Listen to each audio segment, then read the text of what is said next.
I think it's pretty obvious. I'm a huge H.R. Geiger fan. I find his work pretty mind-blowing, where everything looks organic and alive, but in a very cerebral context.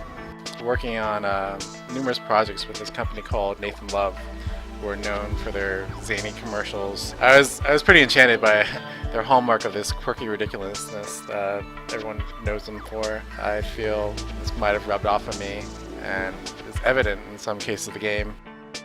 At Nathan Love, the founder, Joe Burscano, he was always really extremely passionate about stop motion.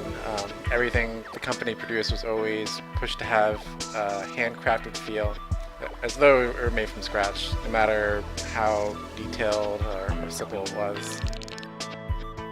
The initial concept for the game came from just doodles in my spare time, simple game mechanics for fun. As I developed these concepts, the game just started taking a life of its own. Generally, a common theme that I always strive to push is this notion of creating a strong juxtaposition between warm, lighthearted versus cold and grotesque.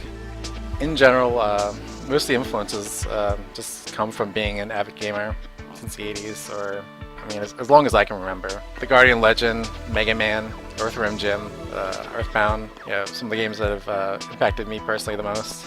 Many of the concepts and the designs used in the game were initially just pet projects I've been developing over the years as a freelancer. A lot of the stop-motion-y feel can also be attributed to the game's graphical assets, which are designed to represent set pieces rather than a tile set, which you would expect to see in most platformers. In general, I find it quite rare for most 2D games to have a high level of graphical fidelity. Most games today will either go one of two routes. They'll go like pixel art or this kind of diorama style 2.5D rendered with Unity or Unreal. I really wanted to make a true 2D game right from the get-go that utilized a lot of the tricks and quirks used back in the 16-bit era before any 3D really came along. This includes things like everything being rendered from sprites, tiled parallax backgrounds, and basic pixel fragment shaders. In addition, I wanted to utilize what I've learned over the years to give it that extra flair. For the bosses, there's a wide spectrum of inspiration.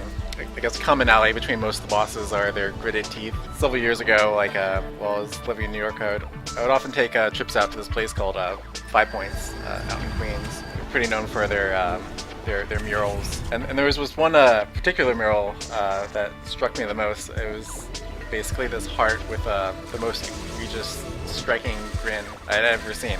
And this was the initial thinking behind Mr. Smiles, and later got me thinking, what if there was this entire alien race army of gruesome, faceless grin monsters? Another boss, Sign, or Sin for short, was one of the characters from my senior thesis project back at the School of Visual Arts. Another one is the Creeper, which was inspired by the Ohm from Nausicaa, Valley of the Wind. Going back, this concept has been similarly inspired by many games like Crystallis or Metal Slug.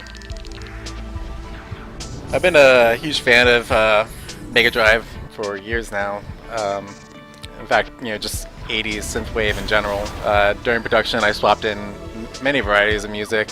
However, I always kept coming back to Mega Drive. I felt his work fit the best for what I was going for. Well, that's my game. It's been a long labor of love, and I hope you enjoy playing it.